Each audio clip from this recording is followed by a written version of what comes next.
গুরু কেন ধরতে হয়, কেন গুরুর কাছে আমাদের মন্ত্র নিতে হয়, দীক্ষা নেবার কারণটা কি, শিক্ষা নেবার কারণটা কি, নিলে কি হয়, না নিলে ক্ষতিটা কি হয়, ছোট্ট করে আমরা একটু জেনে যাব। মন্ত্র নেবার কারণ, দীক্ষা নেবার কারণ। চলুন, ভগবান বিষ্ণুর কর্ণদয় থেকে দুটো দত্ত তৈরি হল। যে দুটো দত্তর নাম হলো মধুকৈটব। সৃষ্টি হওয়ার সাথে সাথে তারা তপস্যা শুরু করে দিল, ঘোর তপস্যা। এমন ভাবে তপস্যা করছে, না এসে আর থাকতে পারল না। বৎস, কি চাও বলো? তোমাদের তপস্যায় আমি সন্তুষ্ট হয়েছি, কি চাও বলো? প্রভু, এসেছ, তুমি কত কৃপাময়, তুমি কৃপা করে করুণা করতে এসেছো প্রভু। বেশ, কিন্তু প্রভু গো, আমরা যা চাইবো তুমি কি দেবে? ভগবান বললেন, আমি কাউকে কোনোদিন নৈরাশ করিনি, খালি হাতে ফেরাইনি। আমার ভক্ত আমার কাছে যে যা চেয়েছে আমি তাকে তাই দিয়ে তার মনোবাসনা পূর্ণ করেছি। যে যথামাং প্রপদ্যং তেস্তাং স্তৈব ভজম্যহম। যার যা লাভ ভাব তার ততটুকু লাভ, যে যে কামনা করে মনোবাসা পূর্ণ হয়। কি চাও বলো? মধুকৈটব বলেন, প্রভু গো, এই ত্রিজগতে আমাদের যেন কেউ মারতে না পারে, আমরা অমরত্ব লাভ করতে চাই। ভগবান বলেন, তথাস্তু, তাই হবে। এই যে শক্তিটা যেই না দান করে দিল, আচ্ছা বলুন তো, আপনাদের গ্রামে যদি কেউ জানতে পারে যে আমাকে কেউ মারতে পারবে না, ধরে আটকাতে পারবে না, তার চলন বলন কথা বলার ঢং কেমন হবে? অত্যাচার শুরু করবে না? যাত্রার কাছে গিয়ে বলবে, এই দে ৫,০০০ টাকা দে, এখনই দিতে হবে, নইলে কিন্তু তোর খবর আছে। শুরু করে দিল অত্যাচার। তাদের অত্যাচারে দেবগণ পর্যন্ত জর্জরিত, সিংহাসন ছেড়ে পালাতে হল। সমস্ত দেবগণ গিয়ে ক্ষীরোদের কুলে ভগবানকে জানালো, হে প্রভু, ওই মধুকৈটব এমন অত্যাচার শুরু করেছে, যাদের অত্যাচারে আমরা সিংহাসন ছেড়ে পালিয়ে বেড়াচ্ছি, পথের কাঙাল হয়ে গেছে। ভগবান অভয় বাণী দিল, কোনো ভয় নেই, আমি যাচ্ছি, তোমরা নিজ নিজ সিংহাসন ফিরে পাবে, কোনো ভয় নেই। ভগবান এলো, মধুকৈটবের সঙ্গে যুদ্ধ শুরু করে দিল। ১,০০০ বৎসর ধরে যুদ্ধ চলছে, কিন্তু পরাজিত করতে পারছে না। পারবে কেমন করে? প্রভুই যে কথা দিয়েছে, ত্রিভুবনে তোদের কেউ মারতে পারবে না, এমন পর্যন্ত ভগবানও না। কথাটা মনে পড়ে গেল। যেই না মনে পড়ে গেল, ভগবান তো ছলনাময়, চতুরের শিরোমণি, তিনি ছলনা করলেন। ছলনাটা কি? মধুকৈটব, তোরা যুদ্ধে জিতে গেছিস, যেখানে আমি হেরে গেছি, আমি পরাজিত, তোদেরকে হার মানাই, তোদেরকে পরাজিত করে এমন শক্তি কার আছে? অতএব তোরা যখন জিতে গেছিস, আমার কাছে তোরা পুরস্কার চা, আমি পুরস্কার দেব। জিতে গেলে পুরস্কার পাই না? কি চাস বল? মধুকৈটব বলেন, প্রভু গো, একবার যা পেয়েছি রাখবার মতো জায়গা নেই, আবার আর দরকার নেই। বরং তোমার যদি অভাব থাকে, তোমার যদি চাওয়া থাকে, তুমি আমাদের কাছে চাও, আমরা দুই ভাই তোমাকে দেব। ভগবান সুযোগটা পেয়ে গেল। মাথায় রাখবে, সুযোগ বারবার আসে না, সবার জীবনে একবার করে সুযোগ আসে। কেউ ধরতে জানে, কেউ হারাতে জানে। সুযোগ সবাইকে দেন। কেউ ধরতে জানে, জীবন উন্নত করে, আর যে ধরতে জানে না, হারিয়ে দেন, সে তার জীবনে ক্ষতি করে। এইবার করলেন কি, ভগবান দেখলেন সুযোগ যখন পেয়েছি, ছাড়া যাবে না। মধুকৈটব, আমি যা চাইবো তোরা দুই ভাই দিবি তো? অবশ্যই, কথা দে, ত্রিসত্যবদ্ধ হ, অঙ্গীকার কর। কথা দিয়ে দিল, ত্রিসত্যবদ্ধ হল, অঙ্গীকার করলো, দেব দেব দেব। এবার ভগবান বললেন, মধুকৈটব, আমাকে বর দিতে গেলে তোরা দুই ভাই এই বর দিতে যেন আমার হাতে তোদের দুই ভাইয়ের মৃত্যু হয়। হরিবল হরিবল হরিবল। আমার হাতে যেন তোদের দুই ভাইয়ের মরণ হয়। মধুকৈটব বলেন, প্রভু তুমি এত ছলনাময়, এত চতুর, ছলনা করে তোমার ধন তুমি কেড়ে নিলে, আমাদেরকে নিরস্ত করলে প্রভু, বেশ তাই হবে, কিন্তু আমাদের মৃত্যুটা যেন তোমার হাতেই হয়, তাদেরও কামনা। দিয়ে দিল গান্ডিবে বান জুড়ে, প্রভু যেই না ছাড়লো সেই বান গিয়ে দুই ভাইয়ের মস্তক ছেদন করে দিল। দ্বিখণ্ডিত হলো তাদের দেহ, একদিকে ধর আর আরেকদিকে মাথা।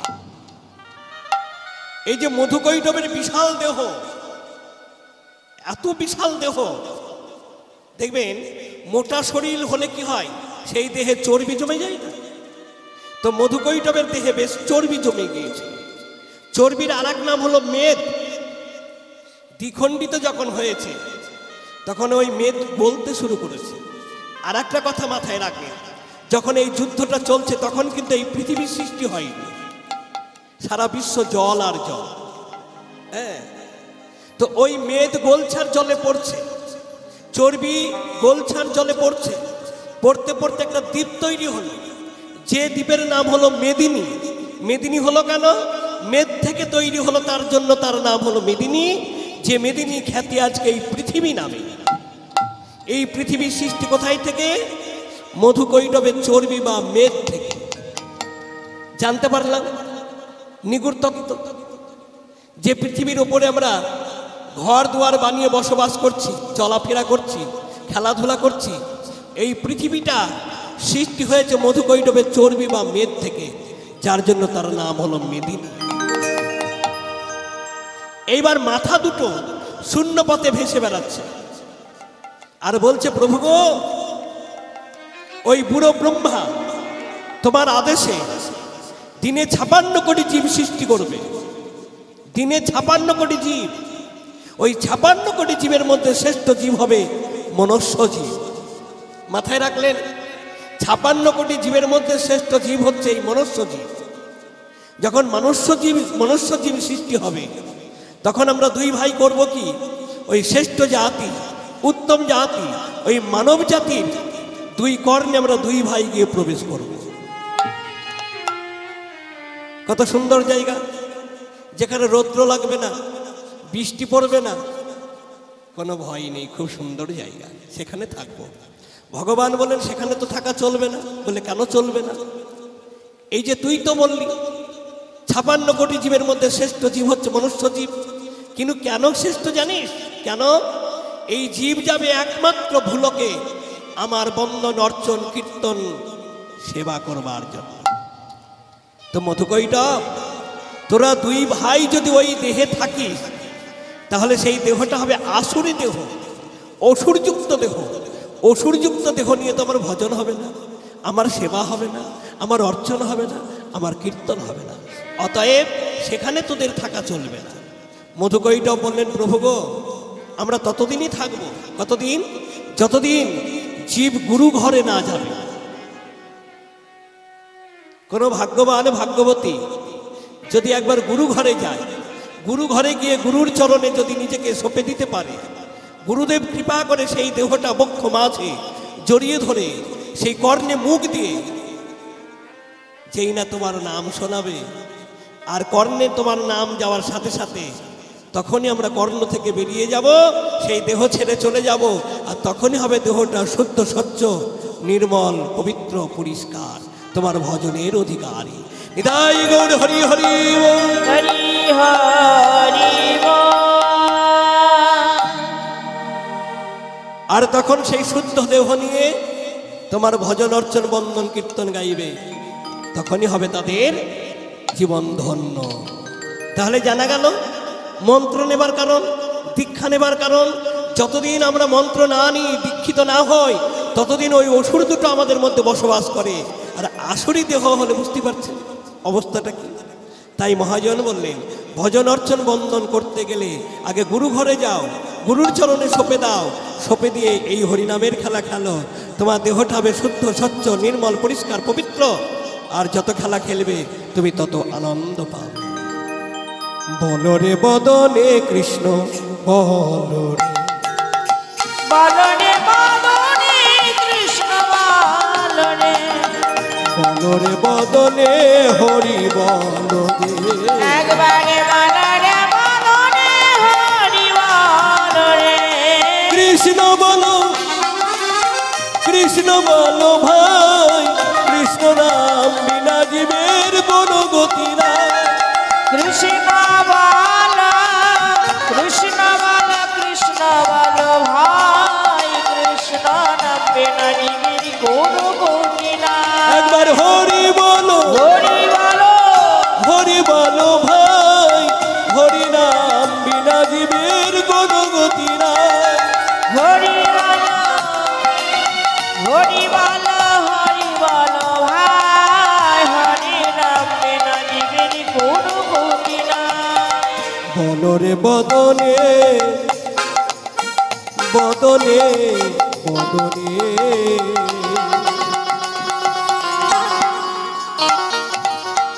বলো রে বদনে কৃষ্ণ বলো রে, একবারে বলনে বলনে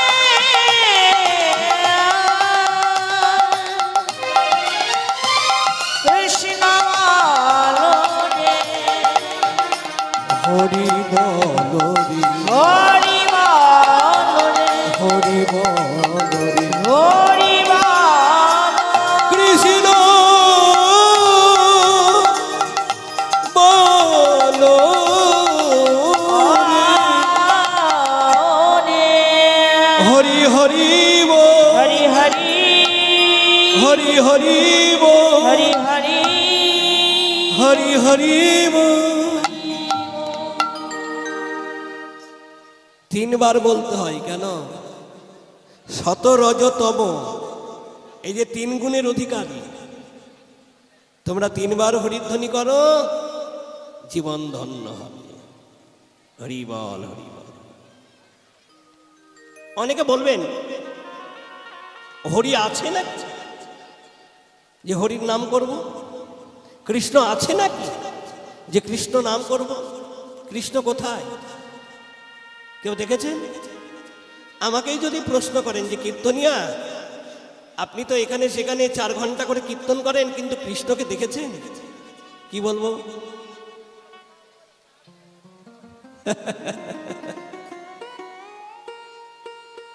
মাথায় রাখবেন, এই ভুলকে এই পৃথিবীতে চিরসত্য, যতদিন বাতাস আছে ততদিন সব আছে।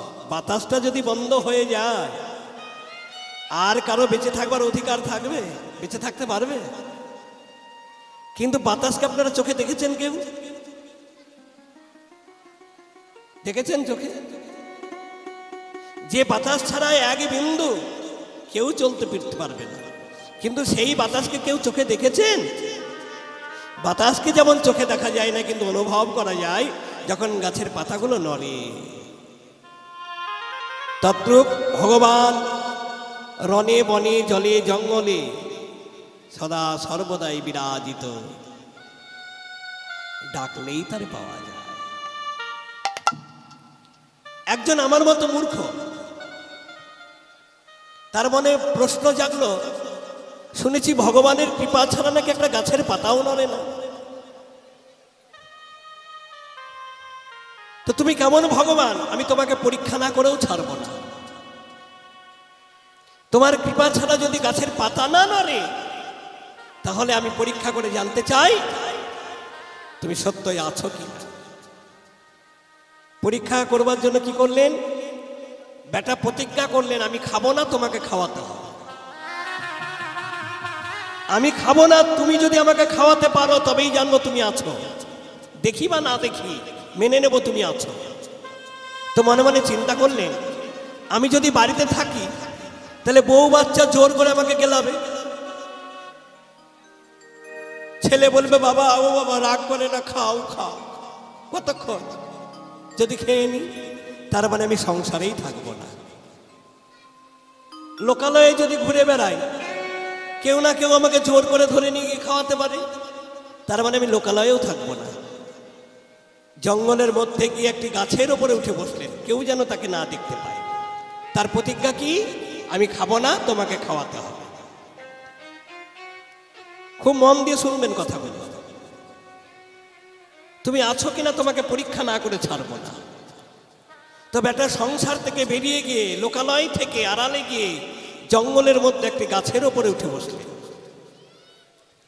ঠান্ডার সময়, এই যে পৌষ মাস, 25শে ডিসেম্বর থেকে 1 জানুয়ারি পর্যন্ত ছেলেরা কি করে?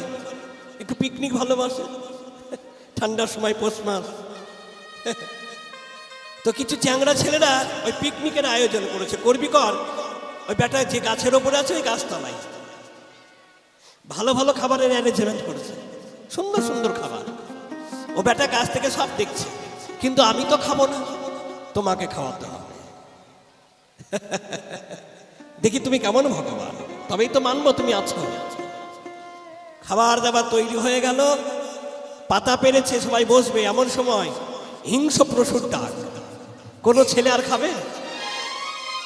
প্রাণে বেঁচে থাকলে এমন খাবার অনেক পাবো। পালা রে পালা, পালা পালা পালা। সবাই পালিয়ে গেল। সেখানে বেটা একার খাবার, আর কেউ নাই। এত সুন্দর সুন্দর খাবার, কিন্তু আমি তো খাবো না, তোমাকে খাওয়াতে হবে। একটাই প্রতিজ্ঞা। এমন সময় সেই পথ দিয়ে একটা ডাকাতের দল চলে যাচ্ছে। ডাকাতরা কি করে? জঙ্গল পথটা একটু বেছে নেয়, লোকালয়ের আড়ালে থাকে। তো জঙ্গল দিয়ে চলে যাচ্ছে, যেতে যেতে দেখলেন এত সুন্দর সুন্দর খাবার। কিছু ডাকাত বলে বসলো, আহারে এত সুন্দর সুন্দর যখন খাবার পেয়েছি, আজকে পেট পুড়ে খাবো। অন্যের বাড়ি চুরি করি, বাড়ি ফিরতে ফিরতে রাত্রি 3টে-4টে বাজে। ওই বাসি খাবার খেতে খেতে বদহজম হয়, গ্যাস হয়, অম্বল হয়। আজকে যখন টাটকা খাবার পেয়েছি, ছাড় বলে। ডাকাতের ওস্তাদ বলেন, দাঁড়া, পেলেই যে খেতে হবে এমন কোনো কথা নয়। এমনও তো হতে পারে আমাদেরকে শক্তিতে কেউ পারে না। কায়দা করে খাবার তৈরি করেছে, এই খাবারে বিষ মিশিয়ে রাখতে পারে, খেলেই আমরা মরব। তাহলে এই কাজ করলো কে? দেখ কে কোথায় আছে। ধারে কারে খুঁজতে খুঁজতে, ধারে কাছে খুঁজতে খুঁজতে কাউকে পেল না। সর্বশেষ গাছের ওপরে বেটা বসে আছে। ও, তাহলে তোমার কাজ এইগুলো? খাবার তৈরি করে খাবারে বিষ মিশিয়ে তুমি বসে দেখছো আমরা খাবো কিনা? না, ওখান থেকে আমি খাবো না। এই যে আমি খাবো না বলেছে, ডাকাতের কারো বিশ্বাস নিশ্চয় তাতে বিষ আছে, নইলে কেন বলবে আমি খাবো না? না, আমাকে খা, আমি খাবো না। খাবি না মানে? ডাকাতের ব্যবহার কেমন হবে? উদ্ধম মধ্যমে একেবারে কিল ঘুষি চর চলছে। কতক্ষণ সহ্য করবে? সবাই মিলে মারলে সর্বশেষে তাকে খেতেই হলো। তখন কেঁদে কেঁদে দুনয়ন বাড়ি ঝরিয়ে, দুনয়নে বাড়ি ঝরিয়ে কাঁদছে, প্রভু গো সত্যই তুমি রয়েছ, আমি খাবো না। তুমি আমাকে খাওয়ালে বটে, উপরন্ত তুমি আমাকে বোনাসও দিলে। বোনাস মানে যে কিল ঘুষি চর। তুমি আমাকে খাওয়ালে আবার বোনাসও দিলে। প্রভু, আজ থেকে প্রতিজ্ঞা করছি, আমি যতদিন এই সংসারে বেঁচে থাকবো, একমাত্র তুমি ছাড়া আমার জীবনে আর কেউ হতে পারে না। তোমার ওই রাতুল চরণে সর্বস্ব বিকিয়ে দিয়ে আমি জীবনে কৃষ্ণ কৃষ্ণ বলে কাঁদিব, কৃষ্ণ কৃষ্ণ বলি হরি হরি বল। কৃষ্ণ কৃষ্ণ বলি কাঁদিব। দুটি নয়নে জলে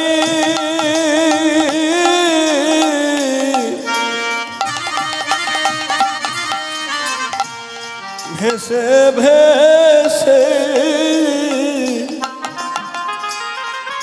আমি কৃষ্ণ কৃষ্ণ বলে কাঁদিব।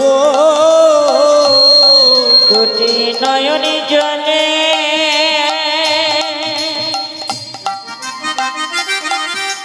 ভেসে ভেসে আমি কৃষ্ণ কৃষ্ণ বলে কাঁদিব।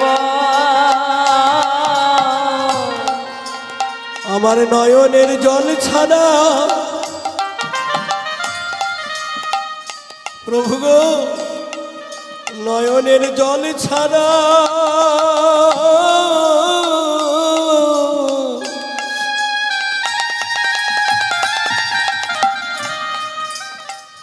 কি বা আছে আমি কৃষ্ণ কৃষ্ণ বলে কাঁদেব আমার এ নয়নের জলি ছাড়া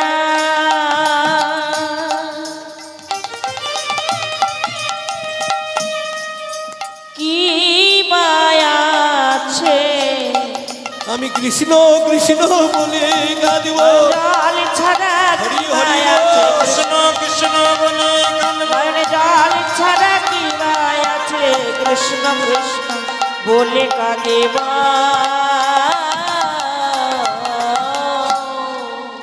হরে কৃষ্ণ।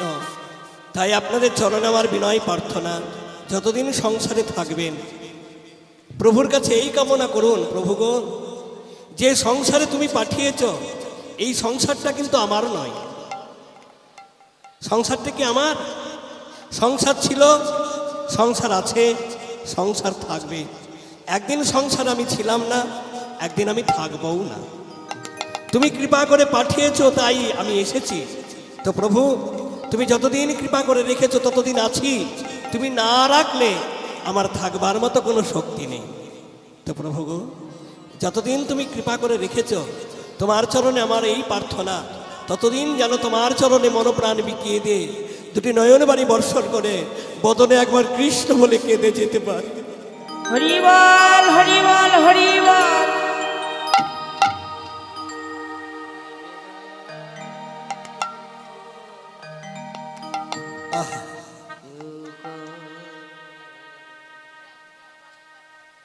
কাঁদুন, যত পারবেন কাঁদুন। এই কৃষ্ণ নামের মধ্য দিয়ে নয়নে জল ফেলুন, এতে যে কত আনন্দ, যে কেঁদেছে সে ছাড়া আর কেউ জানে না।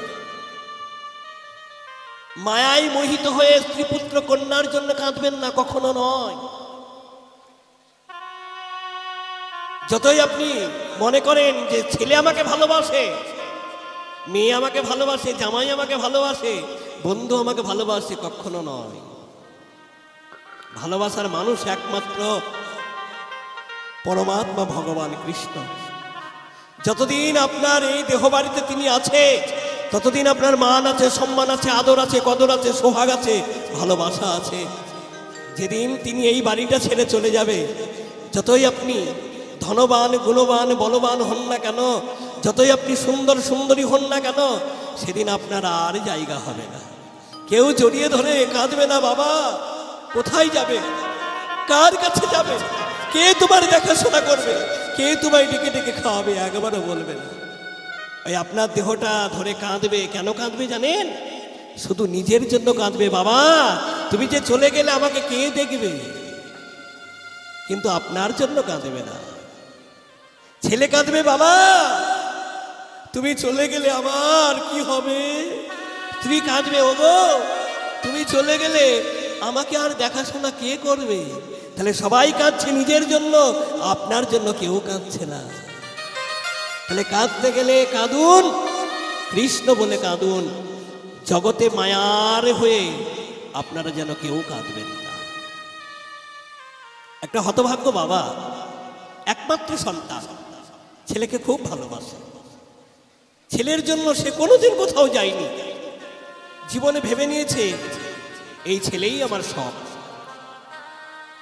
ভূত ভবিষ্যৎ বর্তমান একমাত্র আমার পুত্র। ছেলের জন্য বাবা খুব সুন্দর দোতলা বাড়ি তৈরি করলেন। বাবার খোকা, বাবা দোতলায় থাকে, খোকা নিচতলায় থাকে। করতে করতে একটি সুন্দর সুশ্রী পাত্রী দেখে খোকার বিয়ে দিল। বৌমা এলো ঘরে। এইভাবে কিছুদিন চলতে চলতে খোকা বলছে, বাবা গো, ও বাবা তোমার এখন বার্ধক্য জীবন, বয়স হয়েছে, এই সিঁড়ি বেয়ে দোতলায় ওঠানামা কষ্ট হয় না বাবা, তো তুমি যদি নিচের ঘরে থাকো খুব ভালো হয়। হরে কৃষ্ণ। কায়দা করে বাবাকে উপর থেকে নিচে নামিয়ে দিল, নিচতলায়। চলছে চলতে চলতে বার্ধক্য জীবনে দেখবেন একটু ঠান্ডা লাগলে ছেলের কফ দেখা দেন, সর্দি কাশি। তো বাবার প্রচন্ড ঠান্ডা লেগেছে, ছেলের তো ঘরের মধ্যে কিছু কফ, বাবা উঠতে পারে না, ফেলেছে, নোংরা হয়ে গেছে ঘরটা। সকালবেলায় বৌমা দেখে তো একেবারে বুঝতে পারছেন চোখ চড়ক গেছে। স্বামীকে বলছে, এই যে আমি তোমার সেবা করতে এসেছি না তোমার বাবার সেবা করতে এসেছি, দেখছো এত সুন্দর ঘরটা নোংরা করে ফেলেছে। ছেলে তো বিপদে পড়ে গেল, যে ঘরটা যে তৈরি করলো তার আর মূল্য নেই। ছেলে বলছে, বাবা এত সুন্দর ঘরটা তুমি নোংরা করে দিলে, ছি ছি ছি ছি ছি। তো এক কাজ করলে হয় না বাবা, ওই সিঁড়ির তলায় তুমি যদি থাকো সেই জায়গাটা নোংরা হলে অত যায় আসে না। বাবা বলছে, হাই রে খোকা, জায়গাটা বেছে বেছে তুই সঠিক জায়গা আমার জন্য করেছিস, সিঁড়ির তলা যেখানে পা দিয়ে উঠবে আর নাম নেয়, লাথি মারবে শুধু, এর মতো জায়গা আর কোথায় হতে পারে। খোকাকে খুব ভালোবাসে তো, খোকার কথাই বাবা সিঁড়ির তলায় জায়গা নিল। এই চলতে চলতে চলতে কনকনে শীত ঠান্ডা, বাবার বাথরুম পেয়েছে, শক্তিও নেই, উঠতে পারে নাই, বিছানাটা ভিজিয়ে দিয়েছে, ক্যাথাতেই প্রস্তাব করেছে।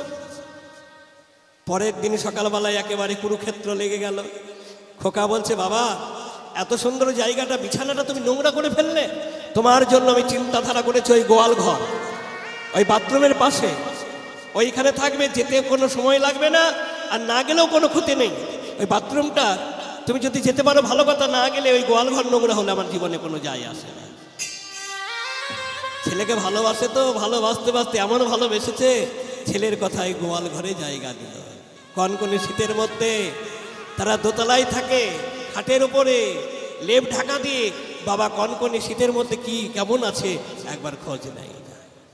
এবার গোয়াল ঘরে বাবা কাঁদছে, দুটি নয়ন জলে বুক ভাসি, হে গোবিন্দ, সারা জীবনটা আমি ভুল করে এলাম, ভুল পথে চললাম, ভুল সেবা করে এলাম। প্রভু এই কি করলাম জীবনে, করতে এসেছিলাম তোমার নাম গুণগান ভজন অর্চন বন্দন সেবা, না করে আমি মায়ার দাস হয়ে ওই মায়ার জগতের পুতুলকে ভালোবেসে গেলাম, যে পুতুল আঘাত ছাড়া কখনো আনন্দ দিতে জানে না। বাবা কাঁদছে, গোবিন্দ চরণ স্মরণ করে সেদিন মনে পড়েছে, দীনবন্ধু রে তুমি বিনে আমার কেহ না, দীনবন্ধু রে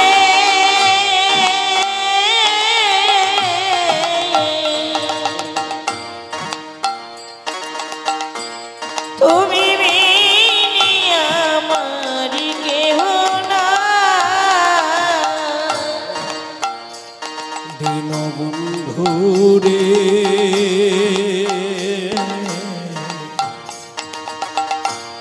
তুমি বিনি আমার কেহ না, দীনবন্ধু রে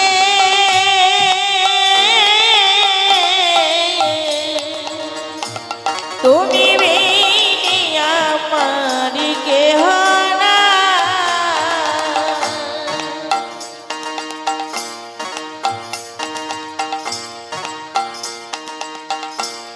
জানাই আমার আপনি ছিল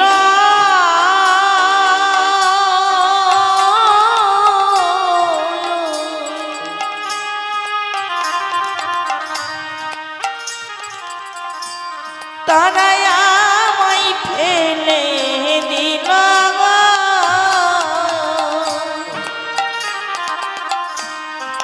যারা আমার আপন ছিল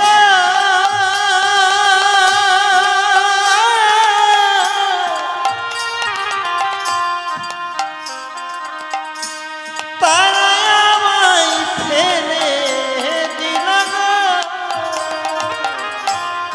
যারাই আমার আপনি ছিল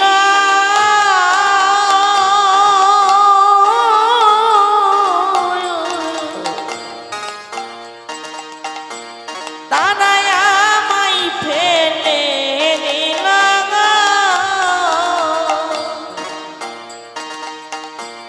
তুমি যদি দাও গো ফেলে গো বন্ধু, তুমি যদি দাও গো ফেলে বন্ধু, এখনই বলো কোথায় যাই, তুমি বিনে আমার কেহ না, দীনবন্ধু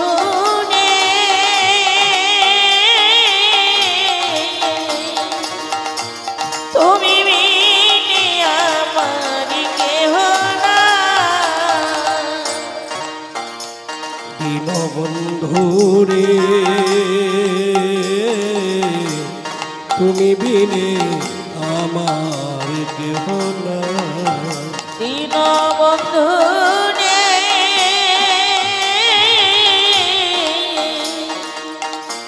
তুমি বিনে আমার কেহ না। পড়ে আমি মায়ার জালে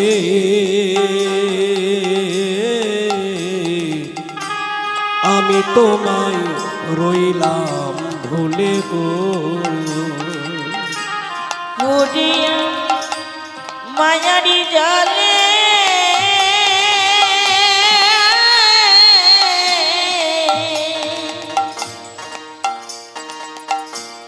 আমি তোমায় রইলাম ভুলে গো। এই শেষের দিনে তুমি বিনে গো বন্ধু। এই শেষের দিনে তুমি বিনে গো।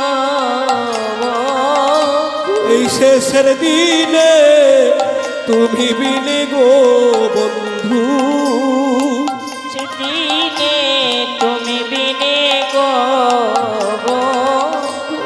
এমন বান্ধব কোথায় পাই তুমি বিনে আমার কেহ না। নিতাই গৌর হরি হরি বল, জয় ধ্বনি মায়ের অনুধ্বনি। তুমি বিনে আমার কেহ না। বন্ধু রে তুমি বিনে আমার কেহ না। দীনবন্ধু রে তুমি বিনে আমার কেহ না। তুমি বিনে আমার কেহ না। তুমি বিনে আমার কেহ না। তাহলে জানা গেল কাঁদতে গেলে মায়ার দাস হয়ে না কেঁদে জীবনে একবার কৃষ্ণ বলে কাঁদো, কারণ কৃষ্ণ ছাড়া জীবনে কোনো গতি নাই। তাই তো সেই কৃষ্ণ নামকে আশ্রয় করে গোলক ছেড়ে ভুলকে এসেছেন আমার প্রেমের ঠাকুর, করুণার ঠাকুর, কৃপার ঠাকুর, পতিত পাবন শ্রী গৌরাঙ্গ। এই অনাচারী ব্যভিচারী পাপাচারী জীবকে একমাত্র মুক্তি ঘটানোর জন্য। অনাচারী ব্যভিচারী মিথ্যাচারী বললেন কেন?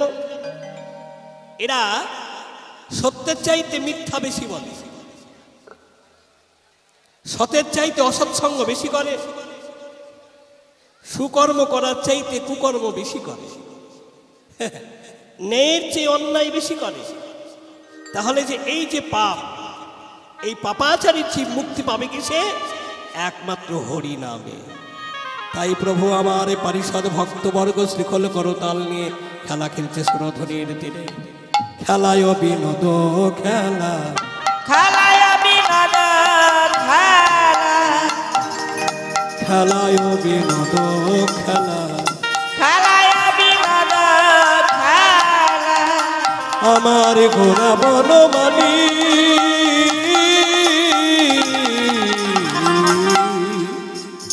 খেলায় বিনোদ খেলা।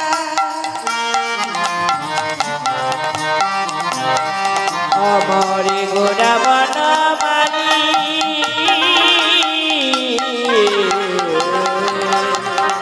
কুলি নবী হার করি খেলে ভগত মণ্ডলী।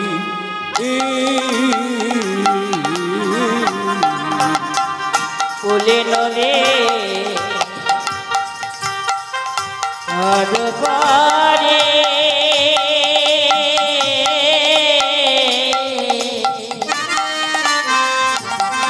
আমার ভগত মণ্ডলী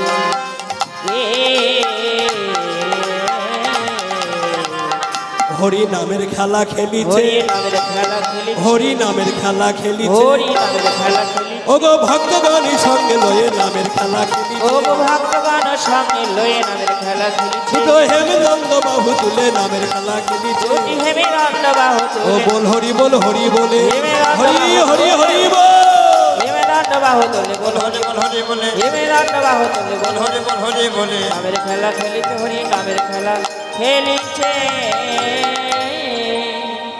নিতাই গৌর হরি বল হরি বল হরিবল হরিবল হরিবল